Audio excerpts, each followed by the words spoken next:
Hello students, in this video we'll be learning about the approximation questions using the derivative.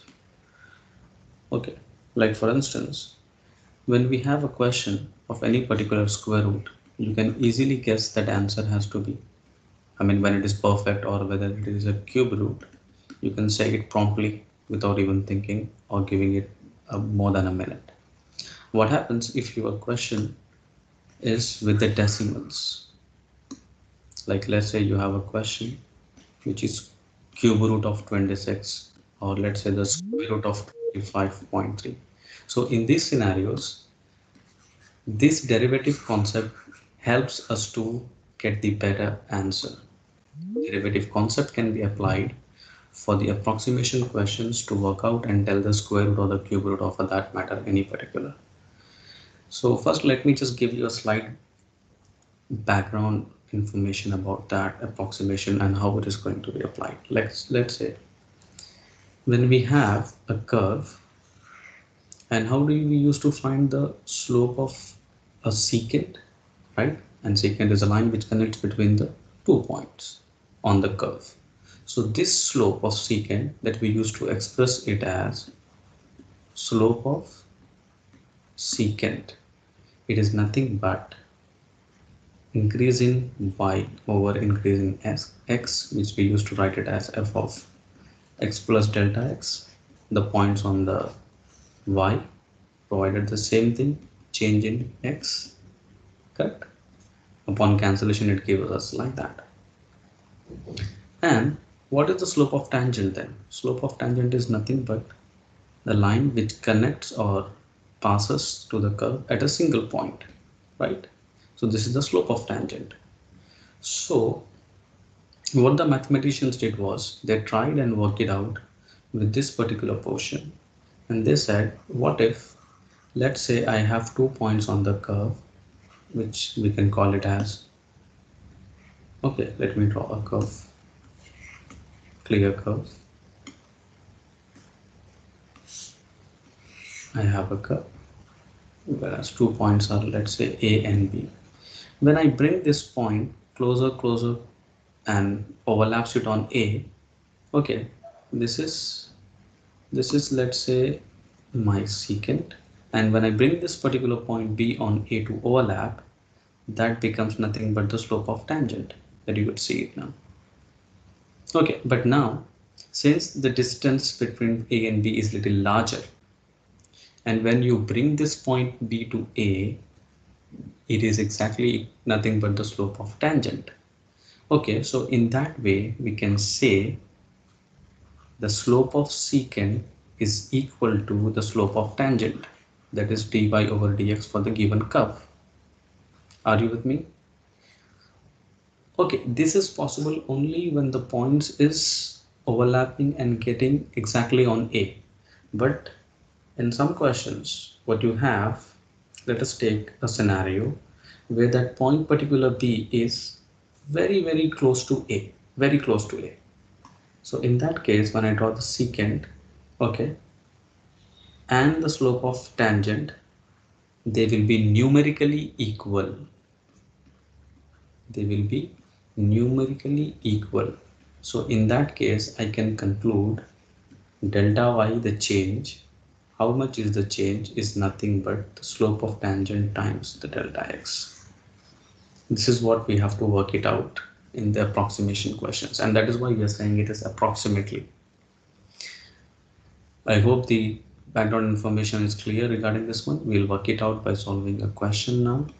It will give you a clear picture and the clarity on your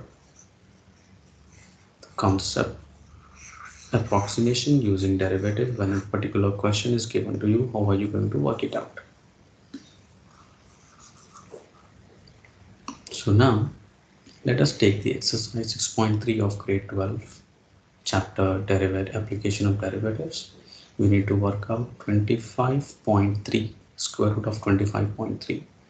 Okay, well, remember, when there is a change in x, so correspondingly there has to be a change in y, and that is what we are finding it out.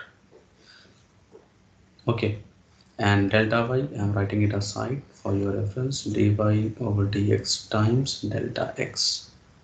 So if you could look at this particular thing, this is nothing but exactly of x plus delta x only, whereas my x is nothing but 25 and y is the square root of that, so it is 5, and delta x, how much is the change? That is 0.3, and this is why the approximation is numerically equal when the value of delta x is very minimal.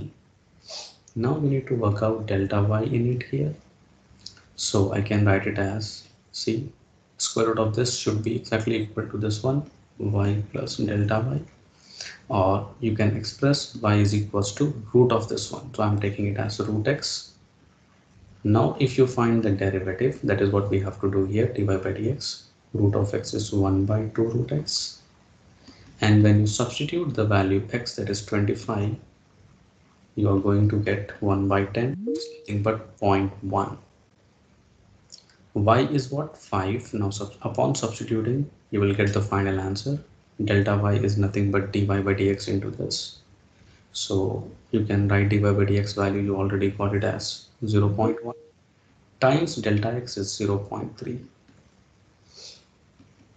Now after multiplying this one, what are you going to get? That is the answer.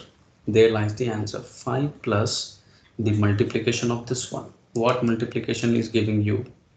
What the result of multiplication is giving you is the final answer. This is very simple question. So upon multiplying, you will get 0.03. So the answer of square root of 25.3 is nothing but 5.03. It is very simple question for the square root. Now the same steps you need to work it out no matter what sort of root they have given you, whether it is cubic root, whether it is fourth root, or any particular. So let us take another scenario and work it out with the question to find our answer. So let me take another example from the exercise 6.3 of the NCERT.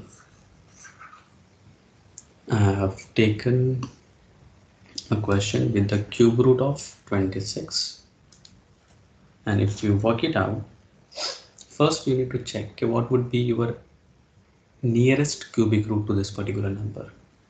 That is 27, and how much you are subtracting now from 27 since you have 26. So it means you are subtracting 1. You need to work out how much corresponding change in your delta y when the y is 27. Means if you write 27 here, it is the cube of this one, so y is going to be 3, and this will give you cube root of x, and upon making into the exponential form you get 1 by 3, and the derivative of this will be 1 by 3 x raised to negative 2 by 3. If you bring it in the denominator, it's going to be positive, and you get the corresponding dy by dx answer. So what dy by dx answer you're going to get now? Work it out so that we can directly substitute x raised to 2 by 3. And as we have discussed it, it is going to be 1 by 3, x is 27, so it is, I'm writing directly 3 cube raised to 2 by 3.